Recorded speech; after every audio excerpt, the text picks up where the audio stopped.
Então vamos, meus queridos do sétimo ano, para a semana 2 do PET volume 5. E o tema de vocês é a União Ibérica, o abalo do Império. Nós vamos direto para a correção e na medida que a gente for fazendo as correções, a gente vai tirando algumas dúvidas das questões, tá bom? Vamos aproveitar que essa semana 2 do PET já é uma semana de feriado e nós queremos descansar, então vamos logo para o que é básico. O PET de vocês trouxe o texto, né, falando aí a União Ibérica, o abalo do Império. Aí nesse comecinho do texto aqui, fala de Dom Sebastião. Então eu vou ler para vocês este trecho do texto, porque é bastante interessante, fala um pouquinho de Dom Sebastião, né, e o surgimento do mito do sebastianismo, tá? O restante do texto vocês vão pegar no PET de vocês e vai ler. Mas eu quero ressaltar um pouquinho, comentar sobre este início do texto. No ano de 1568, Dom Sebastião, um católico fervoroso da dinastia Avis e educado por padres jesuítas, assume o trono português de forma definitiva. Interessado em conquistas e expansões imperiais, dedicou-se à missão de combater os mouros, os muçulmanos, exercendo todo o poder da fé cristã na região do norte da África. Comandou 2 expedições militares contra o Marrocos, a primeira em 1574 e uma segunda em 1578.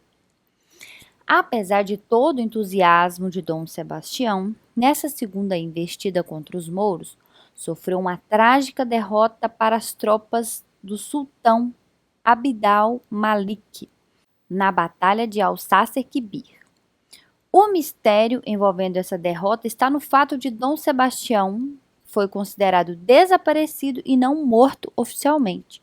Aos 24 anos, o jovem rei de Portugal desaparecera sem deixar herdeiros diretos, mas teve início um movimento messiânico de um dia vê-lo retornar a Portugal.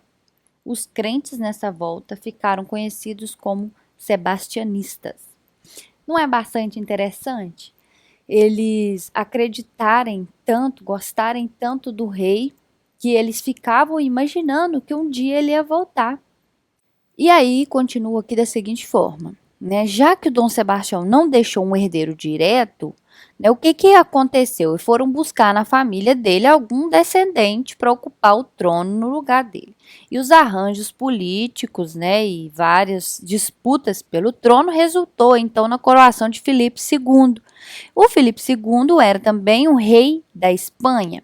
Então, como ele era rei da Espanha e ele passou a governar Portugal também, então a junção destes dois países ficou conhecido como União Ibérica, né? Então, o período da União Ibérica é justamente porque juntou Espanha e Portugal sob o reinado de um só rei e uniu todas as colônias, todos os domínios de Espanha e Portugal, e eles passavam a dizer, inclusive, né, que nos domínios da União Ibérica o sol nunca se punha, porque eles tinham colônias, extensões territoriais por várias partes do mundo, né? Mas enfim, aí vai continuar o texto aqui dizendo, né, um pouco sobre essa administração do Filipe, que apesar, né, dele tentar manter uma política administrativa evitando rebeliões entre colonos, principalmente aqui no Brasil, por exemplo, que várias pessoas não aceitavam ele como um rei. Aconteceu aí as invasões dos holandeses no Brasil e é isso aí a continuidade do texto, tá? E aí fala um pouco também da volta da dinastia. Antes da volta da dinastia fala aí do governo dos holandeses, principalmente o Maurício de Nassau e os investimentos que ele fez aí em cidades nordestinas, principalmente lá como Recife, vários artistas que ele trouxe para retratar a natureza do Brasil. Ele teve Maurício de Nassau teve uma importância muito grande aí nessas questões de material que a gente tem hoje, né, que é estudado para poder contar a história brasileira. E depois Quando a dinastia Bragança assume o trono português, a União Ibérica é encerrada e aí vem também umas batalhas no Brasil, principalmente ali na região de Pernambuco, onde vai ser a insurreição pernambucana que culmina aí na expulsão desses holandeses do território brasileiro. Agora, nas questões, a gente vai ver um pouquinho sobre isso e a gente, inclusive, vai usar trechos desse texto de apoio para responder essas questões. Ok? Vamos lá, então? Atividade 1. De acordo com o texto estudado, explique o que foi o sebastianismo. Aí foi aquele começo do texto que eu li para vocês. Aos 24 anos, o jovem rei de Portugal desaparecera sem deixar herdeiros diretos, mas teve início a um movimento messiânico de um dia vê-lo retornar a Portugal. Os crentes nessa volta ficaram conhecidos como sebastianistas, ou seja, era a crença que eles tinham que o rei iria reaparecer, voltar e assumir o trono a qualquer momento. Atividade 2. Explique o que foi a União Ibérica e o que levou à sua formação. Aí vamos lá, mais um trecho do texto. A falta de descendentes por parte dos Avis iniciou uma acirrada e violenta disputa pelo trono, resultando na coroação de Filipe II como rei de Portugal. A polêmica consiste no fato deste também ser o rei da Espanha, estabelecendo neste momento a união dos dois reinos, a partir de 1580. Esse fato ficou conhecido como União Ibérica. Atividade 3. Qual o impacto direto a União Ibérica provocou na produção do açúcar em solo brasileiro? A primeira coisa que você pode colocar e deixar aí foi a questão do primeiro impacto ser a invasão dos holandeses no Nordeste brasileiro. Mas se você quiser deixar uma resposta completa, você coloca todo esse trecho. Mas se você colocar a invasão dos holandeses no Nordeste brasileiro, ou este trecho que eu deixei sublinhado e negritado, desde que você entenda o que você está escrevendo aí, né? Então, o que foi? Devido ao período turbulento, a coroa deixou de se dedicar a atenção às colônias lusitanas e a maior delas, o Brasil, atrai interesses de outros impérios a partir de 1624. Os holandeses passaram a invadir o litoral nordestino brasileiro, local de maior produção açucareira. Passaram a investir na produção, principalmente em Pernambuco, aliaram-se aos senhores de engenho, trouxeram novas técnicas de refino do produto. Então, isso aí, o que aconteceu, o que provocou aí a produção do açúcar, né, na produção do açúcar?